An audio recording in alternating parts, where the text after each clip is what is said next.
ghairihi. Khalwat itu artinya sendirian, nggak ada yang lain, hanya bersama Allah saja. Innama tajiduhu ba'da bughdi ghairihi. Khalwat itu terjadi, kamu baru akan merasa sendirian di dunia ini ketika engkau sudah membenci selain Allah. Artinya tidak ada yang dicintainya, baru merasa sendirian. Kalau masih banyak yang dicintai, ya belum sendirian namanya. Masuk akal enggak? Iya kan gitu. Mata tasfu, iya. Kapan engkau jernih? Maksudnya hatinya jernih. Hatta tarasafa wa ahlahu, baru engkau melihat kejernihan dan baru engkau bisa melihat orang-orang yang hatinya jernih. Kalau hatimu belum jernih, ya kamu tidak akan pernah melihat kejernihan dan gak bakal ketemu dengan orang-orang yang hatinya jernih. Mata tasduqu hatta tarasidqa wa ahlahu. Demikian juga ketika engkau sudah bisa jujur, baru engkau bisa melihat kejujuran dan baru bisa bertemu dengan orang-orang yang jujur. Kalau kamunya pembohong, teman-teman kamu pembohong semua. Nah, ketika kamu itu masih pembohong, jangan berharap ada orang berbuat jujur kepada kamu. Jangan menuntut orang jujur kepada kamu, kamunya nggak jujur. Begitulah kira-kira kalau kita tafsirkan. Mata tukhlisu hatta tara babal haqqi azza wa jalla wa ahlahu. Ketika kamu sudah bisa ikhlas, baru kamu akan bisa melihat pintu Tuhan wa ahlahu dan orang-orang yang sudah loyal kepada Tuhan. Idza haqqaqta halaka, kalau kondisimu sudah betul-betul benar,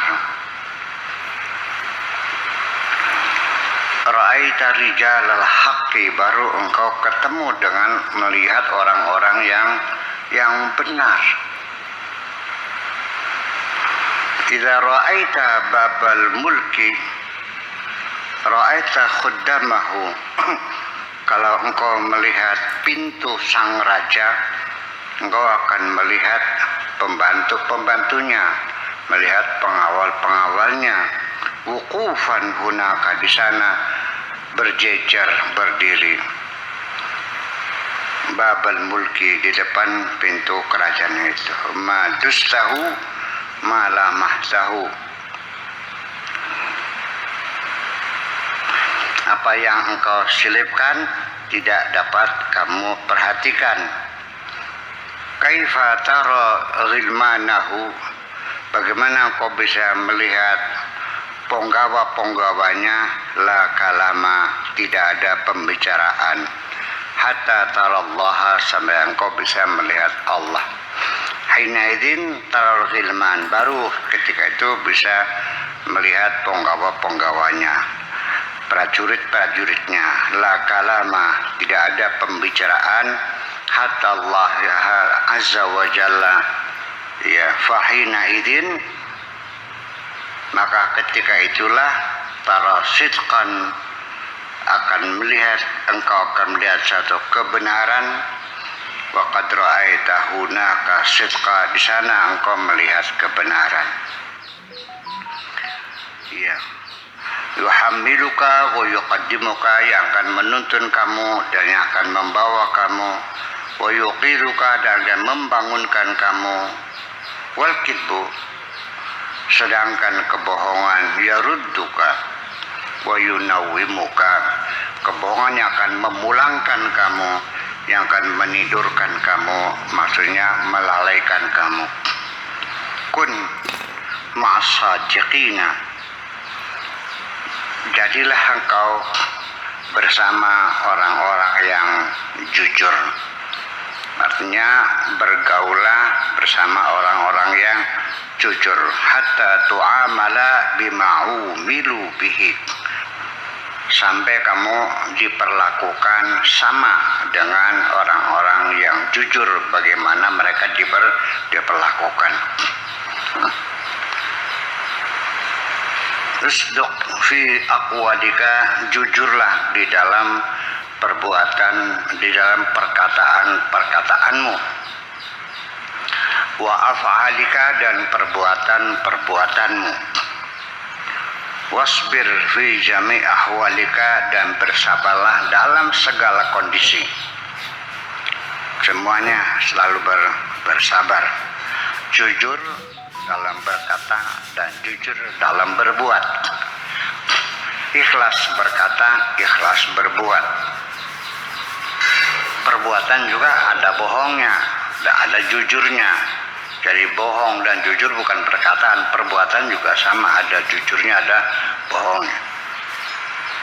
As-sidqu huwa tauhid wal ikhlas wat tawakkul.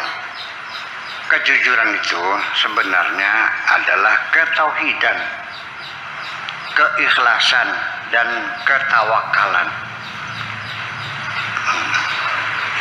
Jujur itu jujur tauhid, jujur ikhlas, jujur tawakal. Bukan hanya ngomongnya saja. Allah, kepada Allah Subhanahu wa ta'ala Azza wa Jalla. Jujur itu komposisinya adalah tauhid, ikhlas, dan tawakal. Haqiqatut tawakkuli qat'ul asbabi wal arbab. Hakikat tawakal itu adalah memutus mata rantai, baik itu hukum kausalita ataupun arbab atau tuhan-tuhan, penyandang-penyandang dana, orang-orang majikan-majikan. Jadi memutuskan mata rantai kausalita dan dunungan majikan. Artinya tidak mengandalkan siapapun, tidak terikat dengan alasan apapun, dan tidak tergantung kepada bantuan siapapun. Hanya kepada Allah Subhanahu wa ta'ala, yaitu qatlul asbab wal arbab. Arab itu rabbun, ya, namanya arbabun, majikan-majikan yang nolong kamu, yang makan kamu, yang menyayangi kamu, dan sebagainya.